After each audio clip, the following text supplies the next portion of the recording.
In this presentation, we will use tax software to take a look at examples of adjustments for AGI related to self-employed health insurance. For more accounting information and accounting courses, visit our website at accountinginstruction.info. Here we are in our Form 1040 test where we have the simple single individual with the no dependents. If we then go to page 2, we have the $40,000 not being W-2 income, but being from self-employed income, which we can then see on Schedule 1. So if we go to Schedule 1, we see the $40,000 here on line 12 coming from business income, which is coming and usually reported on Schedule C. So we have the Schedule C, income minus expenses, that is then net income for taxes being reported on Schedule 1 for this $40,000. If we then scroll down, we see that in the adjustments to income, we've got the deductible portion of self-employment tax, which should generally be the case anytime we have Schedule C type income, which is subject to self-employment. We will now add to that line 29, which will be the self-employed health insurance deduction.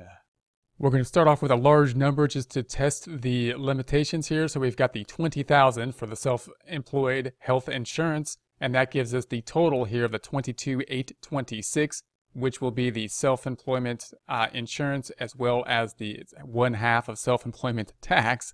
If we go back to the Form 1040, the page 2, then we'll see that being the difference between the $40,000 of income reported on Schedule C and the $17,174, which is the AGI or adjusted gross income. We then subtract from that the standard itemized deduction, standard in this case, to get us to the taxable income. We then calculate the tax on that typically being done here by the software, applying the tax tables. And then note, we also have to add to it the self-employment tax as well, because we are a Schedule C business, bringing the tax up to $6,170. As we go through this, just note that although we could see here the actual tax, federal income tax, the income tax we're calculated on the 1040 particularly normally, is fairly small as compared to the self-employment tax, which is usually kind of payroll tax, Social Security, and Medicare. This can be the case depending on the circumstances of a self-employed individual. Now we have made an adjustment for a new scenario where we're only making $15,000. So now we're saying there's only taxable income of the $15,000 from the Schedule C income. And let's go back to Schedule 1 then and see what we have in terms of our deductions. Here's the Schedule C income. If we scroll down, now the self-employment tax is 1/2 of it, deduction is $1,060. And we see that we have the self-employed health insurance at $13,920.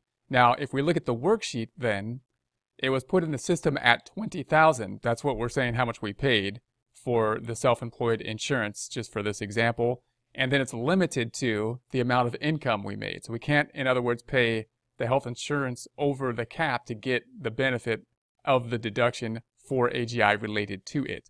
So the calculation then being, okay, you had $15,000, then we're subtracting out the 1/2 of the self-employment tax to bring it down to a cap of $13,920. So of the $20,000 paid then, only benefit of the $13,940 given the cap of the income, in essence, the income cap that we have on the self-employed insurance deduction.